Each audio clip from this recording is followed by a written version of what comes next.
Rosa 738 Multimedias presenta Martín Lutero, la chispa que cambió la historia. En esta serie de 10 breves episodios, viajarás al corazón del siglo XVI para descubrir los momentos que transformaron a un joven monje en el protagonista de la Reforma Protestante. Desde sus dudas y luchas internas, pasando por su desencanto en Roma, hasta el histórico 31 de octubre de 1517, cuando clavó las 95 tesis en Wittenberg. Cada capítulo te sumergirá en una narración épica, con voces en contraste, música y efectos que harán vibrar la historia. Una serie intrigante, inspiradora y desafiante. Escúchala ahora y siente la chispa que sigue encendiendo al mundo.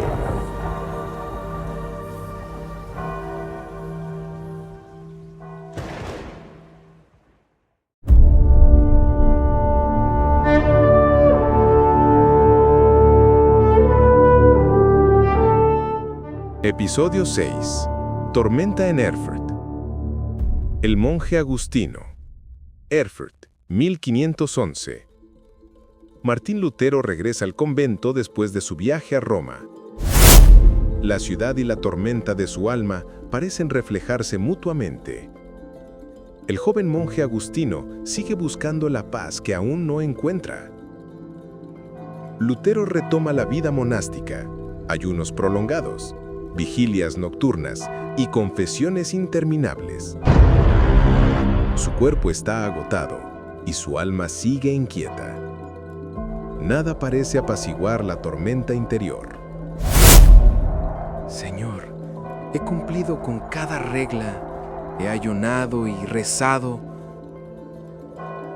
¿Por qué sigo temiendo tu juicio? Paciencia, joven Lutero. La obediencia y las penitencias traerán la gracia. La paz llegará con disciplina. Cada penitencia lo deja exhausto. Cada confesión lo confronta con su propia culpa. Su alma no halla reposo. La regla monástica parece insuficiente para llenar el vacío que siente. Todo lo que hago, todo lo que cumplo, y aún siento miedo y culpa. ¿Puede un hombre encontrar justicia en sus obras?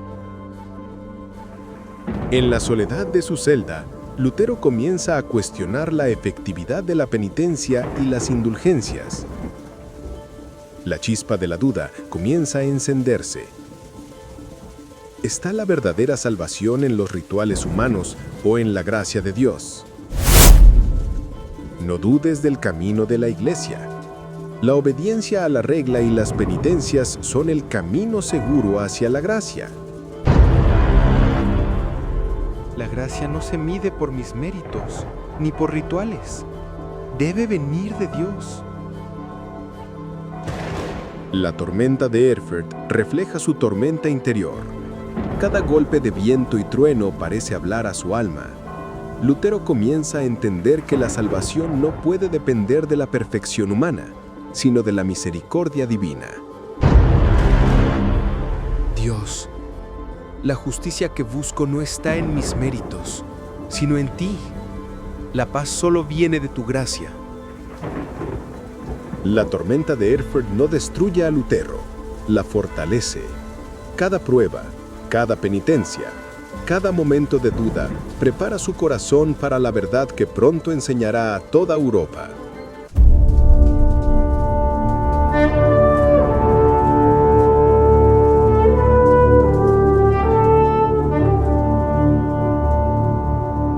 La justicia de Dios se recibe por la fe, no por obras humanas.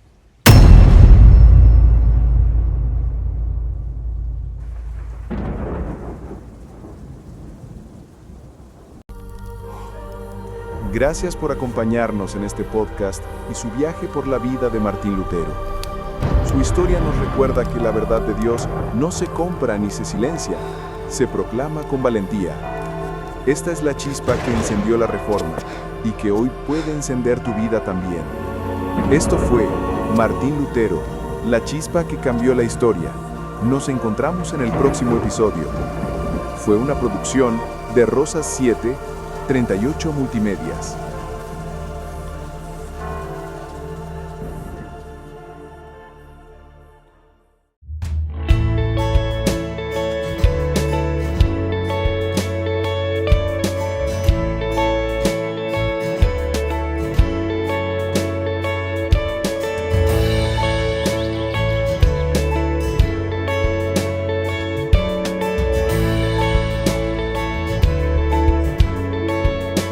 Solo tu palabra firme es, la roca fuerte en tempestad.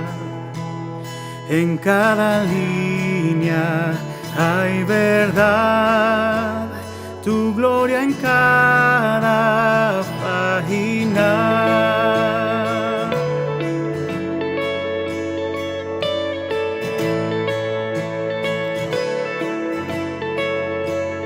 Solo por fe venimos hoy, sin ningún mérito que dar, confiados en tus promesas.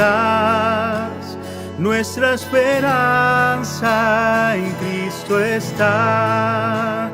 Gloria, gloria, solo la gloria a Dios. Gloria, gloria, solo la gloria a Dios.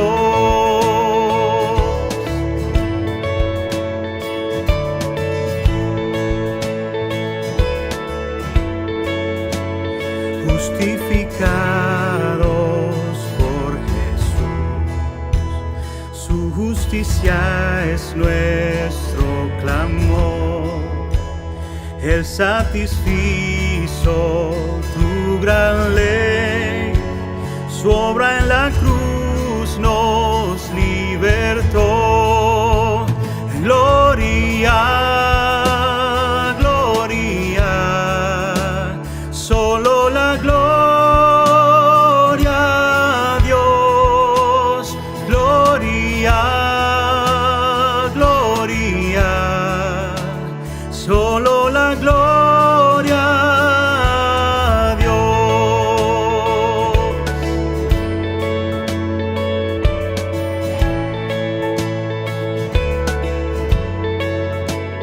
Solo por gracia nos salvó. Lo que hoy somos es por Él.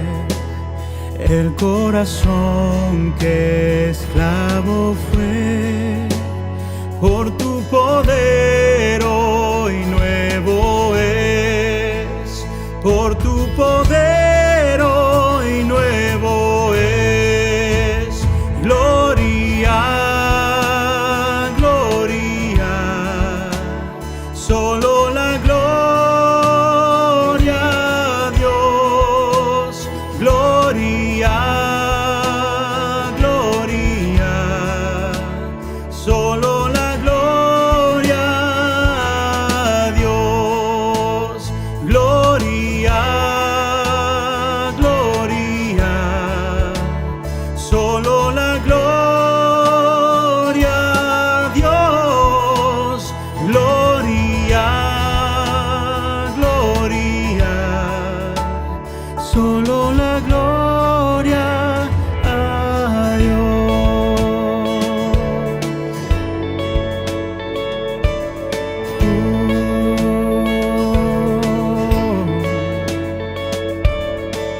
Por siempre la gloria.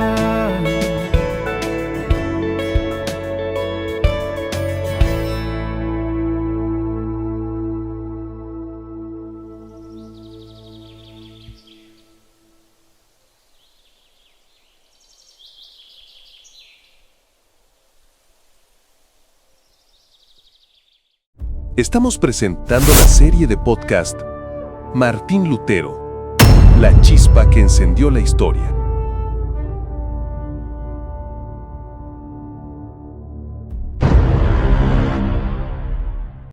Iniciamos esta conversación sobre un material que nos llegó, un episodio de podcast de la serie Martín Lutero, la chispa que cambió la historia. Es una producción de Rosa 738 Multimedias. Y bueno, se enfoca en un momento súper interesante, esa crisis de fe de Lutero allá en Erfurt, ¿no? La vida en el monasterio, las dudas antes de su gran revelación sobre la gracia divina. Sí, un guión que, de entrada, te mete en esa angustia de Lutero, ¿verdad? Se nota que hay una base sólida. Totalmente. Creo que podemos platicar sobre cómo darle, quizá, un poquito más de fuerza narrativa, llevarlo a otro nivel. Sí, de acuerdo. Se siente esa presión, ese desgaste de Lutero. Ahora, un primer punto que podríamos mirar es cómo profundizar ese conflicto interno, que no se quede solo en la angustia general. Entiendo. O sea, la sensación de culpa está, el miedo al juicio divino también. Esas frases como ¿por qué sigo temiendo tu juicio? Son claras, ¿no? Exacto. Pero quizás se queda, como decís, un poco en la emoción. Superficial, por llamarla de alguna manera. Justo. Ahí la debilidad podría ser esa. Se centra mucho en el sentir, ¿no? El miedo, la culpa, así, en general. Pero no tanto en las raíces más intelectuales, digamos.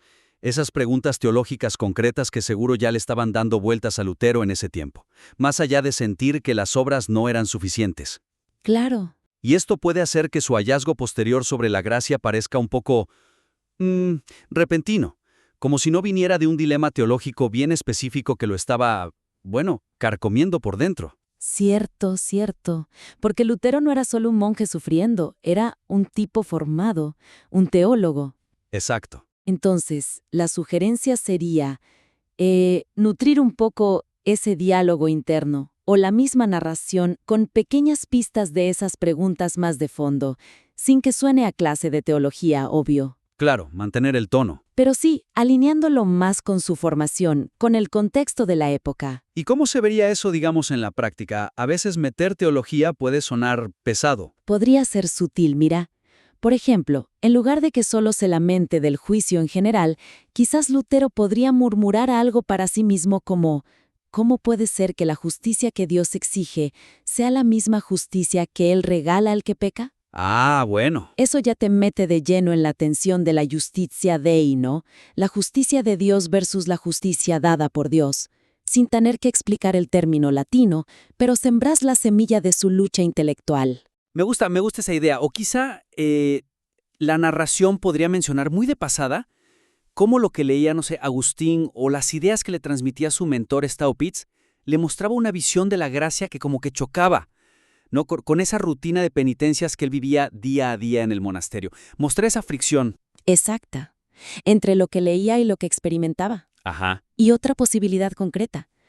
Que Lutero dude no solo de si sus obras sirven para algo, sino de la lógica misma de todo el asunto. Una línea tipo, ¿soy yo, con mi esfuerzo, el que convence a Dios para que me dé su gracia?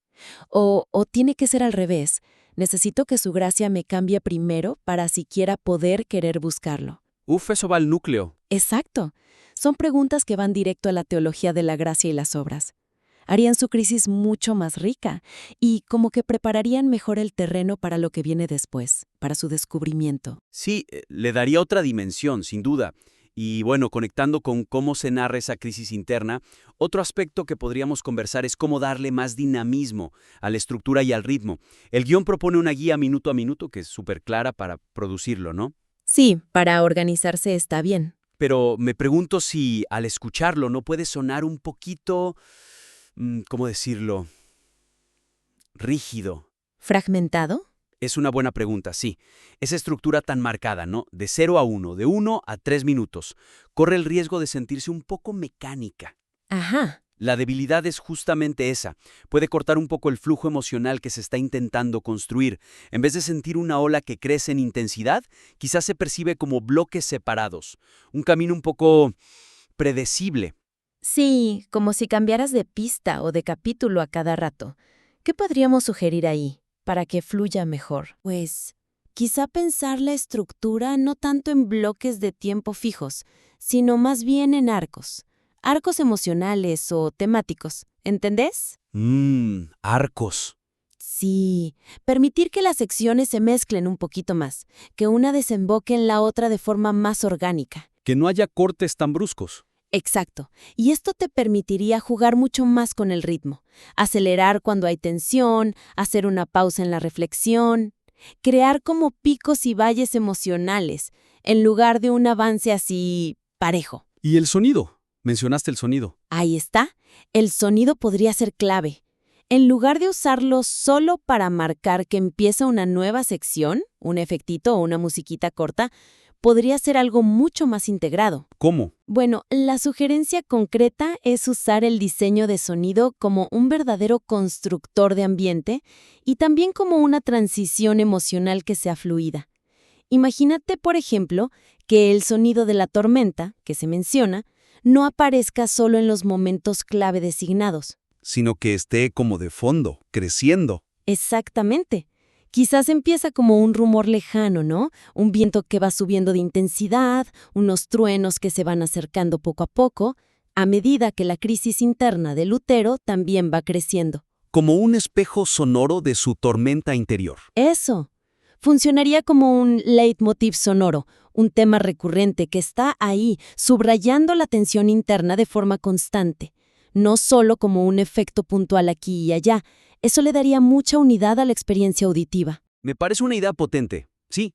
Y un ejemplo concreto de cómo flexibilizar la estructura en sí sería, no sé, quizás no separar tan de golpe la descripción de la vida monástica y el conflicto interno. Justo eso iba. En lugar de tener bloque 1, vida monástica, y luego bloque 2, conflicto interno, se podrían entrelazar más. A ver. Describís, por ejemplo, un ayuno súper estricto. Y mientras escuchamos eso, oímos la voz interna de Lutero cuestionando para qué sirve, sintiendo esa culpa que no se va.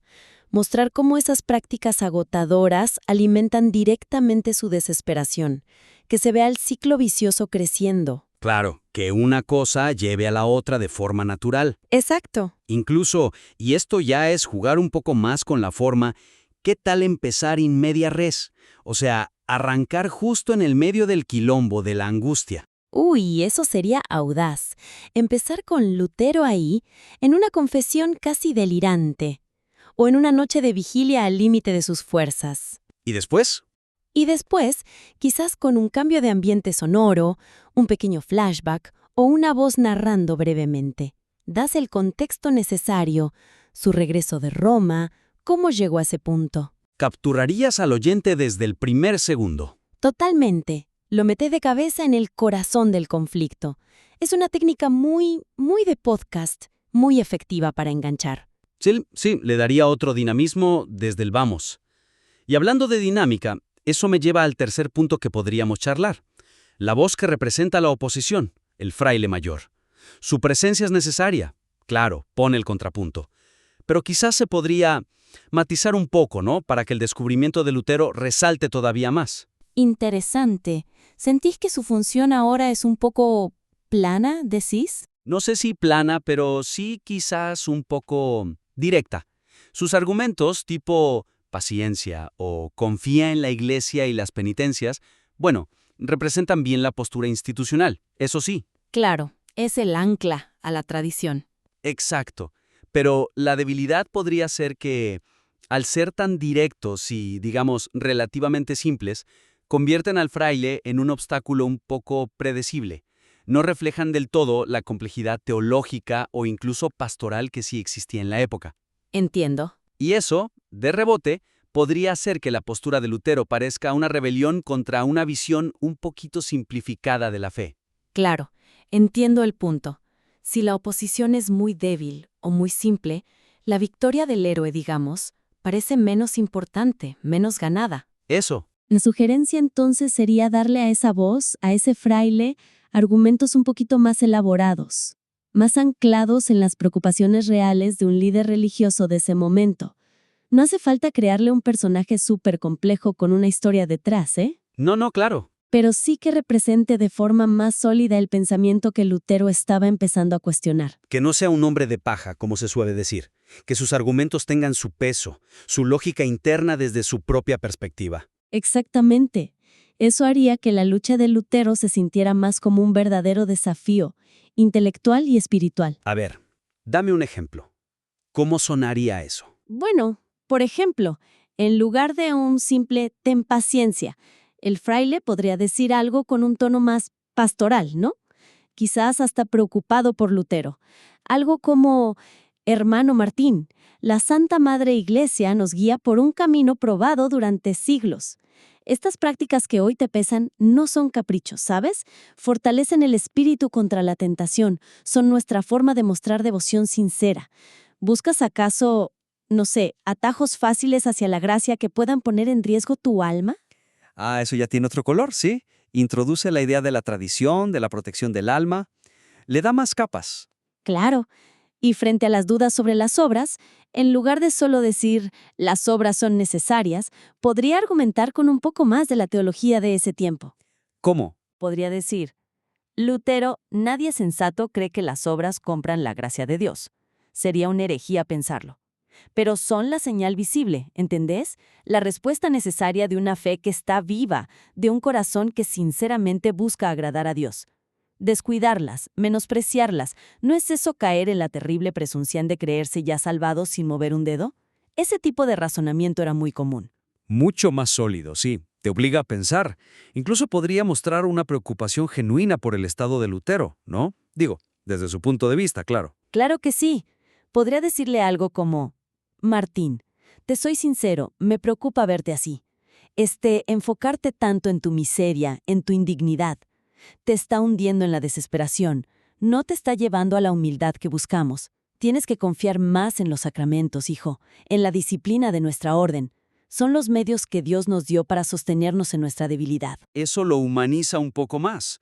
No es solo un muro doctrinal, sino alguien que intenta ayudar, aunque con herramientas que para Lutero ya no funcionan. Exacto. Esos matices harían la interacción mucho más rica, más tensa también. Sin duda.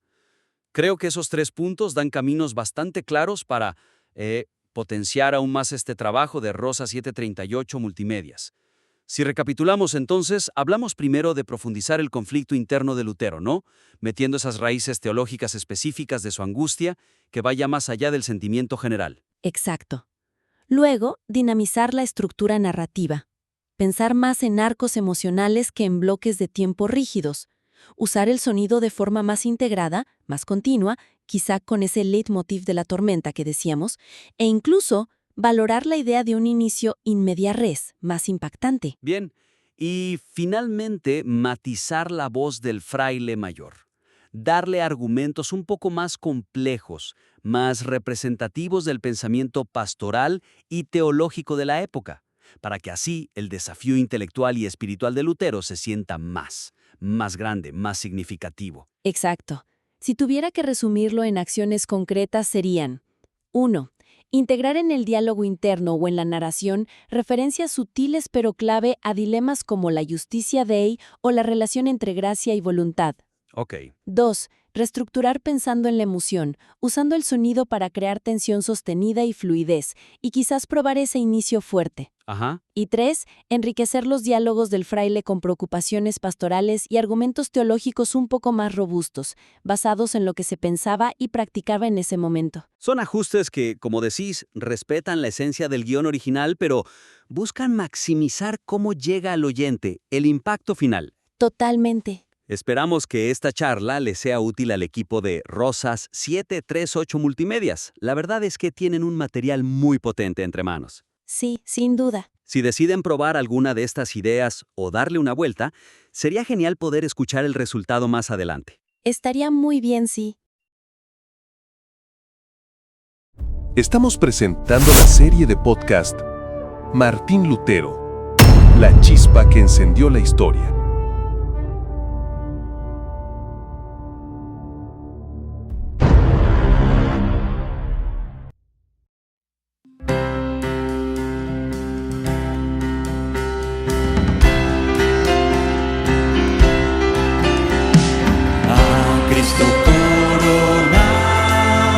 Divino Salvador, sentado en alta majestad, es digno de honor.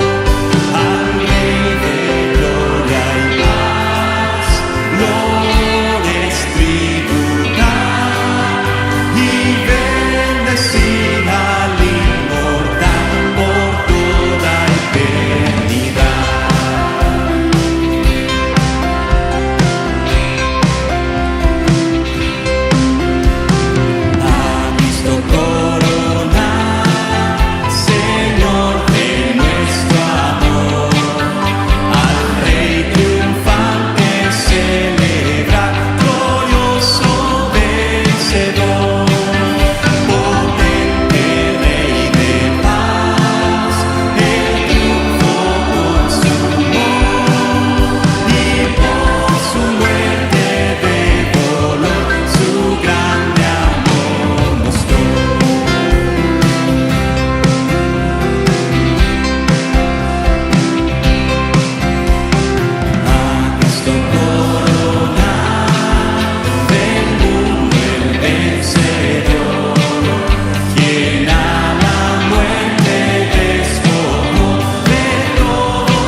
Estamos presentando la serie de podcast Martín Lutero, la chispa que encendió la historia.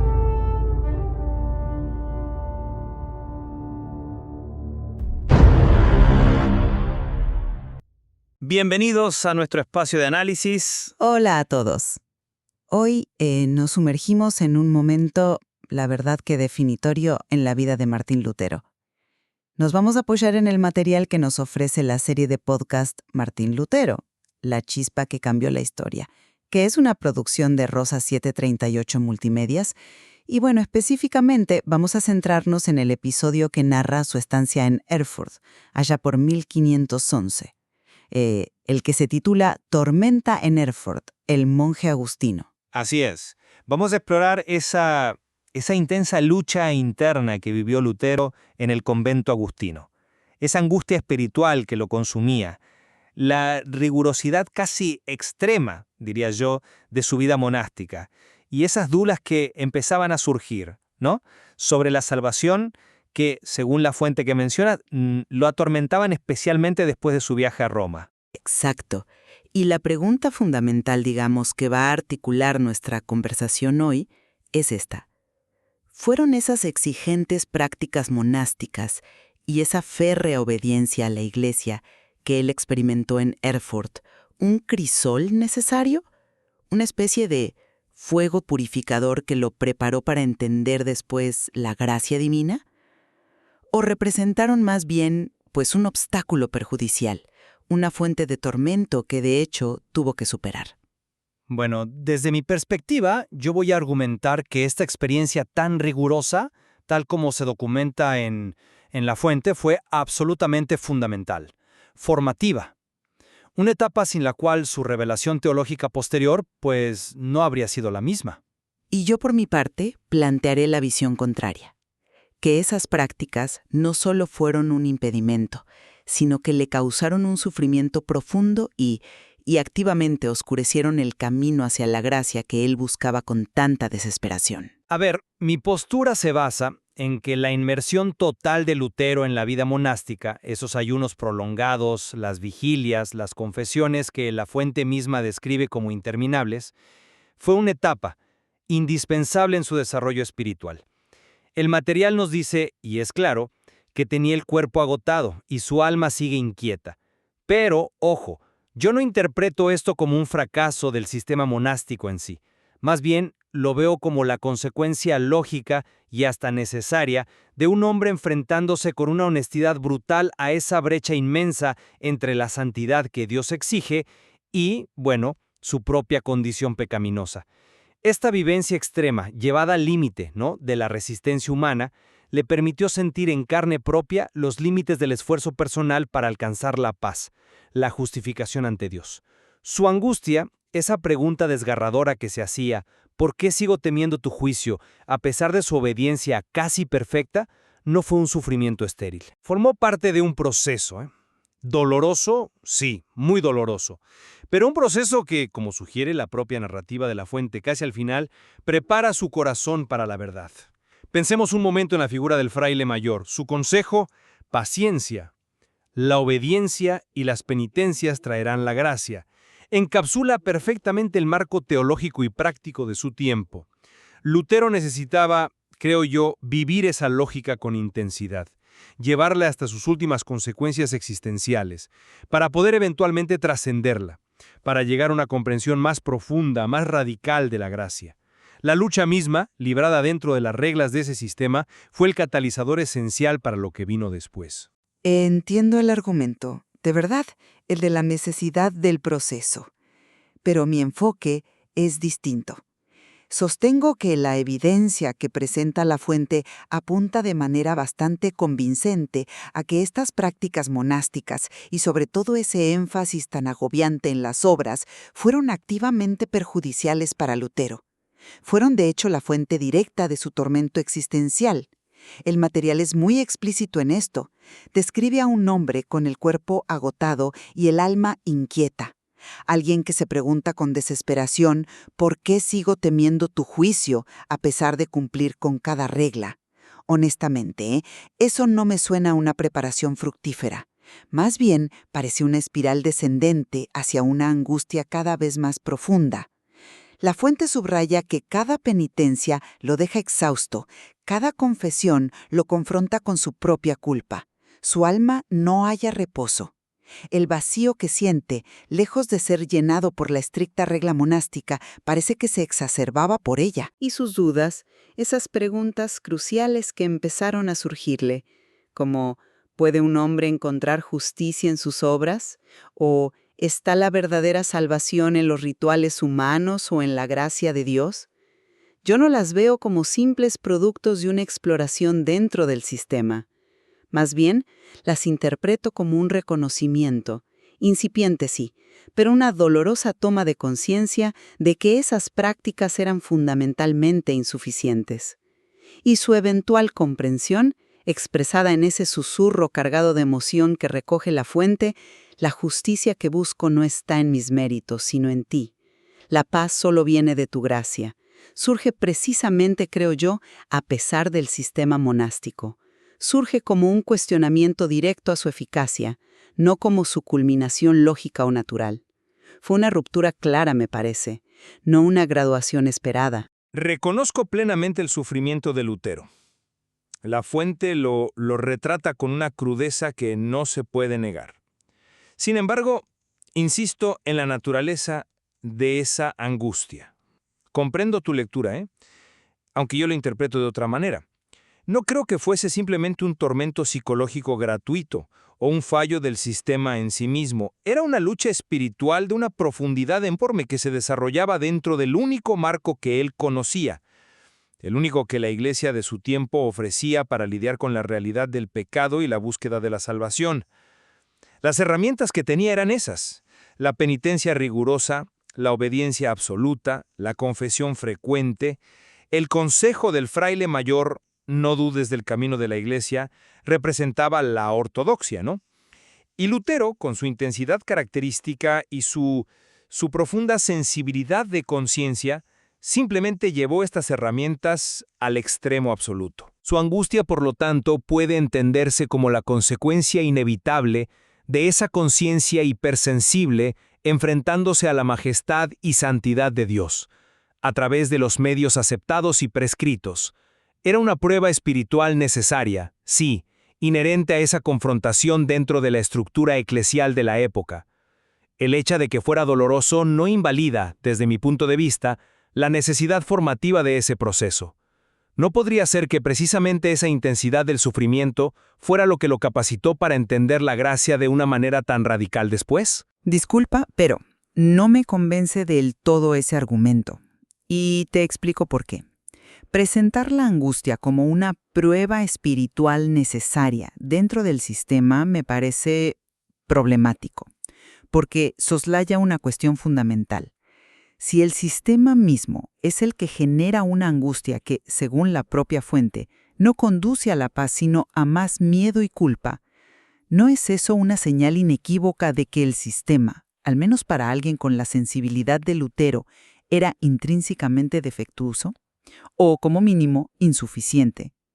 La angustia no parece ser productiva en el sentido de acercarlo a Dios. Al contrario, lo mantenía atrapado en un ciclo vicioso de temor al juicio divino, a pesar de sus esfuerzos sobrehumanos y su sinceridad, que nadie niega.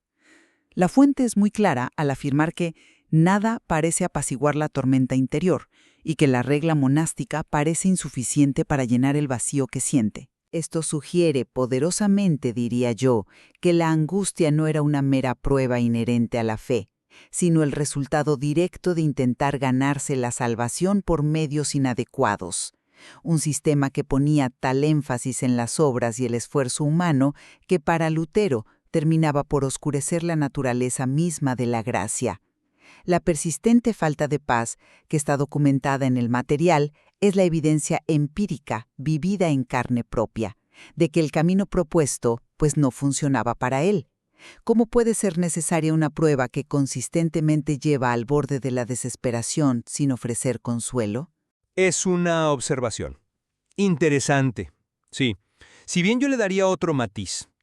Hablemos entonces de las dudas. Esas dudas que comenzaron a surgir en este periodo tan convulso.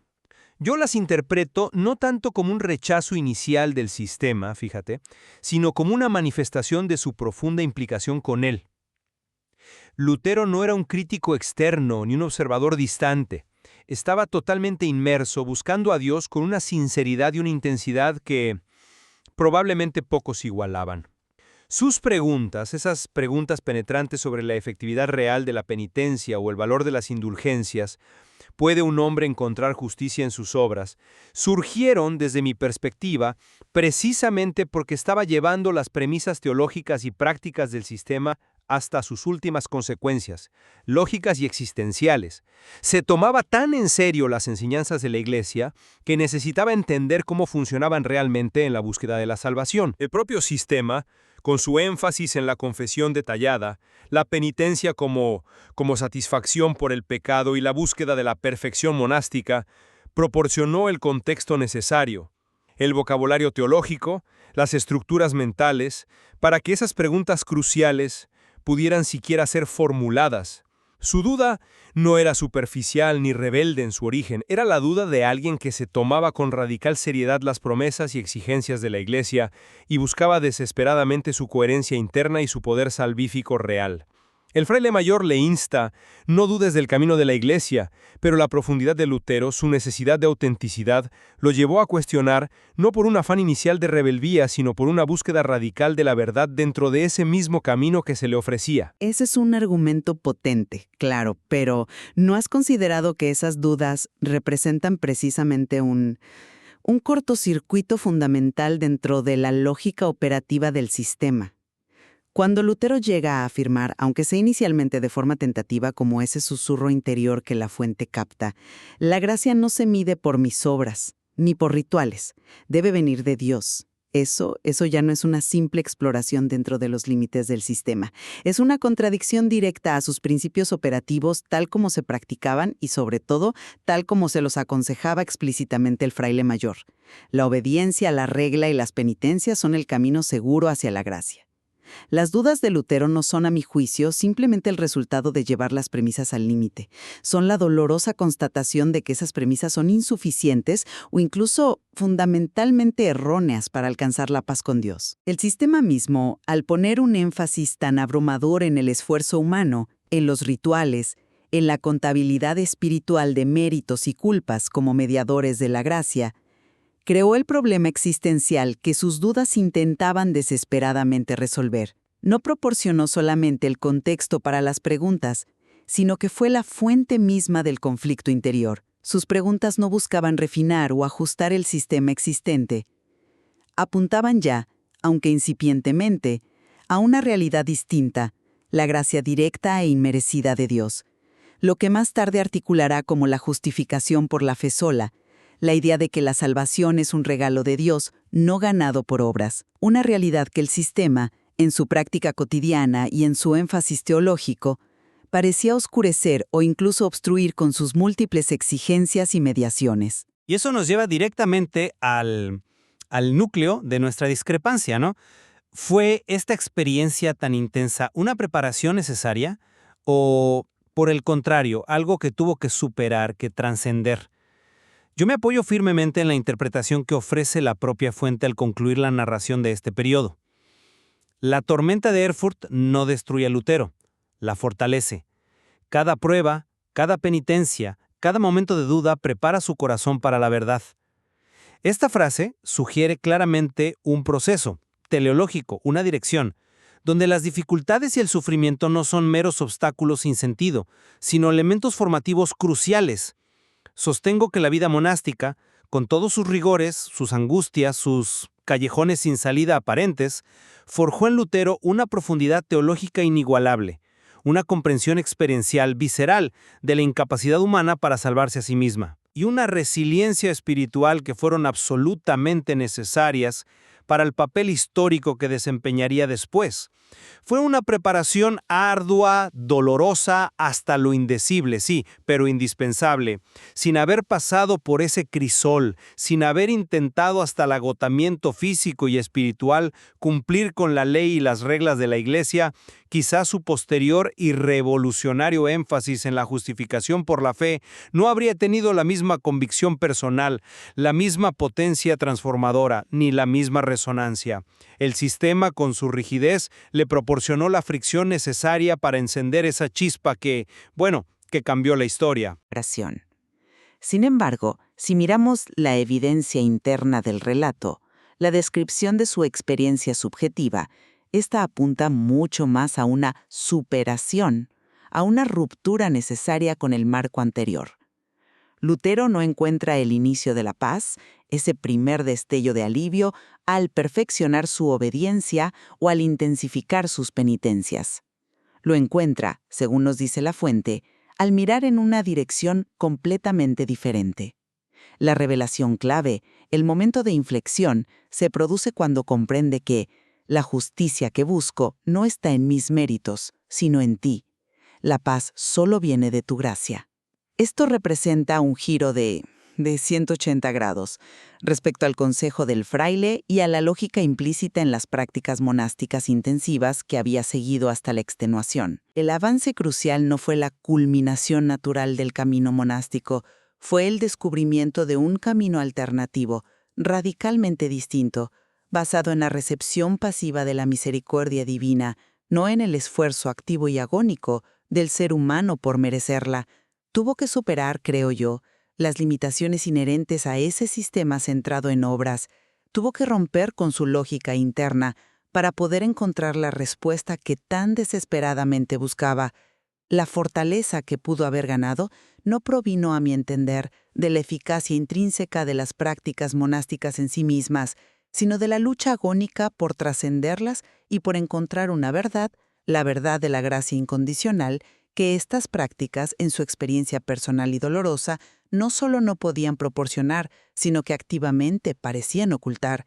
El sistema no lo preparó, lo llevó a un callejón sin salida, del cual tuvo que escapar mediante una comprensión completamente nueva de Dios y de la salvación. Reafirmo entonces mi posición. La intensa y sin duda atormentadora experiencia de Lutero en el convento de Erfurt funcionó como un crisol indispensable. Fue una etapa fundamental, aunque dolorosa, para despojarlo radicalmente de cualquier confianza residual en sus propios méritos y esfuerzos humanos. Podríamos verlo como una especie de vía negativa existencial que lo preparó de manera única y profunda para abrazar y luego articular con una fuerza inusitada la doctrina de la justificación solo por la fe. Las prácticas establecidas, aunque demostraran ser insuficientes para darle paz, proporcionaron la estructura necesaria y la fricción existencial contra las cuales su posterior descubrimiento teológico pudo definirse con claridad y cobrar una fuerza revolucionaria. Fue, en esencia, formativo, no meramente un obstáculo a superar. El sistema monástico de Erfurt, tal como lo vivió Lutero, con su aplastante énfasis en las obras, los rituales y las penitencias autoimpuestas, fue una fuente directa de tormento que activamente oscureció la verdadera naturaleza de la gracia divina que él anhelaba. Su avance crucial, ese descubrimiento liberador, no fue un producto refinado o una culminación lógica de ese sistema. Al contrario, requirió un cuestionamiento profundo de sus fundamentos y, en última instancia, una trascendencia radical de su marco operativo hacia una dependencia absoluta y directa de la misericordia de Dios, recibida por fe. Tuvo que superarlo, romper con él, no simplemente completarlo o llevarlo a su plenitud. No cabe duda de que estamos analizando un momento de inflexión absolutamente pivotal en el desarrollo intelectual y espiritual de Lutero. La complejidad de su estado interno en Erfurt, esa mezcla volátil de devoción extrema, angustia casi insoportable y dudas teológicas incipientes, es innegable y sigue siendo objeto de fascinación y estudio. Captura un punto de quiebre fundamental. Ciertamente. Y dilucidar si esa estructura monástica rigurosa fue un catalizador necesario que lo forjó a través del sufrimiento, preparándolo para su destino, o si fue más bien un impedimento fundamental que tuvo que derribar para encontrar la luz de la gracia. sigue siendo un punto central, no solo para comprender su trayectoria personal, sino para entender las raíces mismas de la Reforma protestante. Si fue preparación, sugiere una cierta continuidad evolutiva. Si fue obstáculo, subraya una ruptura más radical. Queda abierta la reflexión sobre cómo estas experiencias tempranas y viscerales moldearon indeleblemente sus ideas posteriores, sugiriendo que hay mucha más profundidad por explorar en este periodo formativo crucial de su vida, tal como lo presenta la serie Martín Lutero, la chispa que cambió la historia.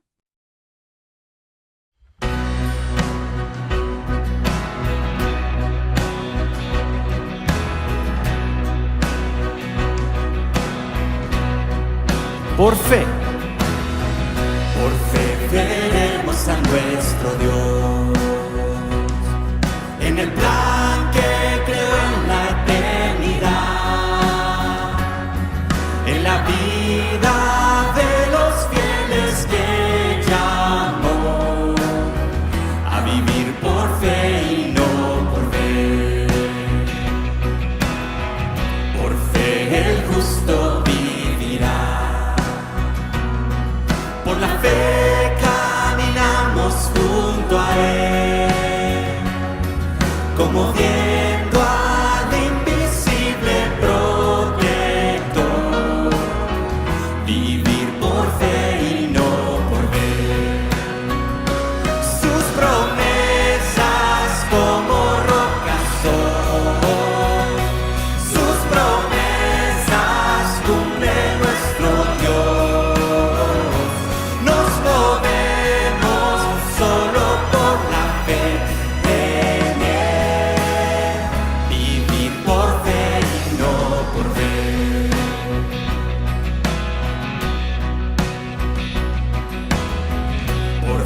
Profetas hablaron fe, por la fe proclamaron la verdad del Mesías prometido en Edén, el que la muerte venció en la cruz. Por fe la iglesia se moverá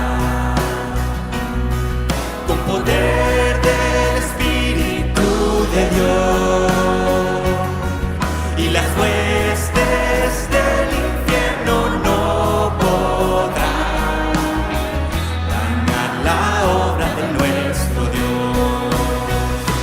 Sus promesas como rocas son, sus promesas cumple nuestro Dios. Solo por la fe en Él, vivir por fe y no por ver.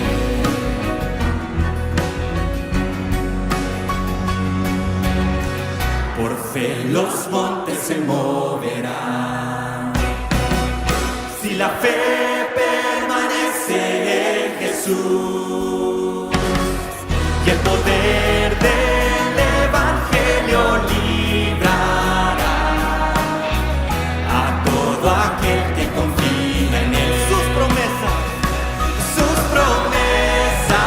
como rocas son, sus promesas cumple nuestro Dios. Nos movemos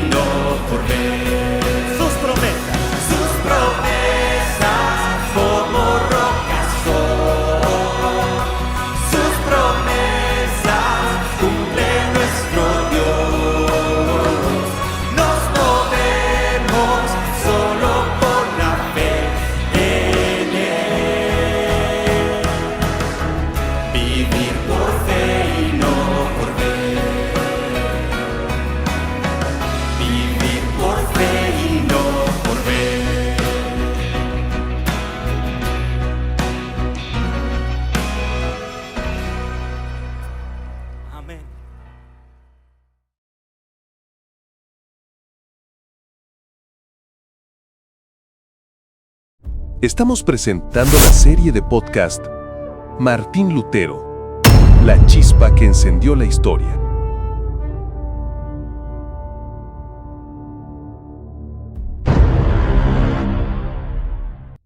A ver, cuando pensamos en la historia, casi siempre nos vamos a las grandes revoluciones, ¿no? A los grandes eventos. Pero, ¿qué pasa con la crisis personal que a veces lo inicia todo?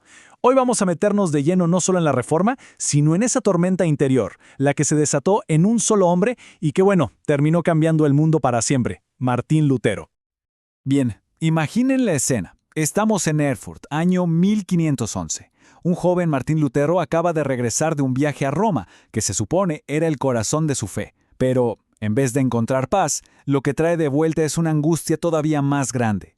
Y justo en ese momento, mientras una tormenta de verdad azota la ciudad, hay otra, una mucho más fuerte que ruge dentro de su alma. Es como un espejo, ¿saben? Un reflejo perfecto de la crisis que estaba viviendo. Y es que todo, absolutamente todo, empieza ahí, con esa tormenta en el alma, una búsqueda casi desesperada por encontrar una paz que, para este joven monje, parecía simplemente inalcanzable. Miren, se suponía que ese viaje a Roma, al mismísimo centro del cristianismo, iba a ser para fortalecer su fe, pero pasó todo lo contrario. Lo que vio allí nomás lo dejó más inquieto, más atormentado. Y él, sin saberlo, estaba en el centro de algo que se estaba cocinando, un conflicto que iba a sacudir los cimientos de toda Europa. Así que, desesperado, Lutero se aferra a lo único que conocía, a la única salida que le habían enseñado para encontrar la salvación, el camino de las obras, o sea, la disciplina del monasterio, pero llevada a un extremo que ni se imaginan. Y ojo, no era un monje cualquiera, ¿eh? Para nada. Se entregó a esto con una intensidad casi sobrehumana. Hablamos de ayunos que lo dejaban casi sin fuerzas, vigilias que duraban toda la noche, una y otra vez, y confesiones tan pero tan detalladas que sus propios confesores terminaban agotados. Él estaba seguro, convencido de que ese era el precio a pagar por la paz. Pero aquí es donde la cosa se pone complicada. Surge una paradoja terrible, porque cuanto más se esforzaba, peor se sentía. El ayuno lo dejaba exhausto, pero no se sentía más puro. La confesión, en lugar de aliviarlo, parecía hacer sus pecados todavía más grandes. Y cada penitencia solo le traía más culpa. Para él estaba claro, el sistema no estaba funcionando. Y uno casi puede escucharlo en medio de esa angustia, ¿verdad? No es un grito de rebeldía, para nada. Es más bien un grito de confusión, de desesperación. He cumplido con todo, pensaría. He seguido cada regla, cada instrucción. Pero el miedo, el terror al juicio de Dios sigue ahí, intacto. ¿Y qué le decían? Bueno, la respuesta de la iglesia, la sabiduría de la época, era bastante simple. Paciencia. Sigue esforzándote, joven Lutero. El sistema funciona. O sea, en otras palabras, si hay un problema, el problema eres tú. Con esto, bueno, el escenario para un conflicto teológico de proporciones gigantescas ya estaba servido. Es justo en este punto, en el fondo de su desesperación, que algo cambia. Esa angustia se transforma en algo nuevo, en la chispa de la duda. Por primera vez, Lutero deja de echarse la culpa y empieza a hacer algo mucho más peligroso. Empieza a cuestionar el sistema. A ver, piensen en esto. Las mismas herramientas que se suponía que lo acercarían a Dios, como la penitencia o la confesión, se habían vuelto un recordatorio constante de su fracaso. En lugar de ser un puente hacia la salvación, la regla del monasterio parecía estar cavando un abismo cada vez más y más profundo.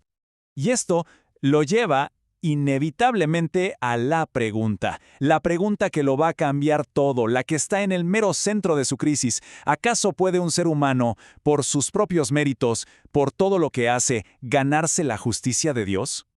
La respuesta de la institución, como era de esperarse, fue reafirmar lo de siempre. Dudar no era una opción. El camino ya estaba trazado y era seguro. Y ahí, en ese momento, la tensión entre la conciencia de un solo hombre y el peso de una tradición de 1000 años se podía casi tocar. Pero la respuesta de Lutero fue una ruptura total. Él llega a una conclusión que, al mismo tiempo, lo aterroriza y lo libera. Piensa, si todo mi esfuerzo, todo lo que hago es inútil, entonces la salvación no puede depender de mí. No es algo que uno se gana, sino algo que se recibe. Y es ahí, en el punto más hondo de su desesperación, justo en medio de esa tremenda tormenta interna, que por fin llega la luz. Una revelación que lo cambiaría todo. La gracia de Dios.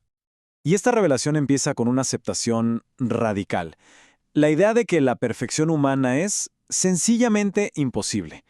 Todo ese concepto de que una persona puede ser lo suficientemente buena como para merecerse la salvación, se le vino abajo por completo. Y claro, si la perfección es imposible, la conclusión es inevitable. La salvación no puede ser un premio que te ganas por tus méritos. Ningún esfuerzo humano, no importa qué tan sincero sea, puede ser suficiente. Y aquí está el corazón de su nueva teología. Si no podemos ganárnosla, entonces solo podemos recibirla. La salvación deja de ser un logro para convertirse en un regalo, un acto de pura misericordia divina que no tiene nada que ver con lo que hagamos o dejemos de hacer. Y es esta idea, justamente esta, la que por fin calma la tormenta en su alma. La justicia que buscaba con tanta desesperación no era algo que él pudiera construir, era un regalo que Dios le estaba ofreciendo. La paz no venía de sus obras, sino que venía de la gracia. La tormenta dentro de Lutero por fin había terminado.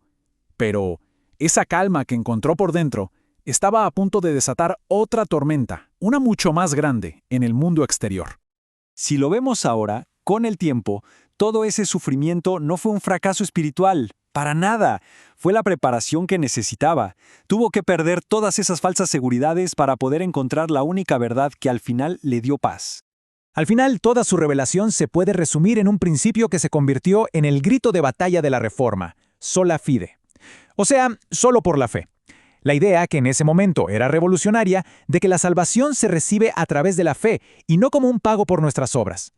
Y al final de todo, la historia de Martín Lutero nos deja con una pregunta que es asombrosa. ¿Cómo es posible que la crisis de fe de un solo monje, su lucha interna privada en una pequeña celda de un convento, pudiera encender una chispa que terminaría reconfigurando el mundo entero para siempre? Rosa 738 Multimedias presentó la serie de podcast titulada Martín Lutero, la chispa que encendió la historia. Nos encontramos mañana, a la misma hora y en esta misma plataforma.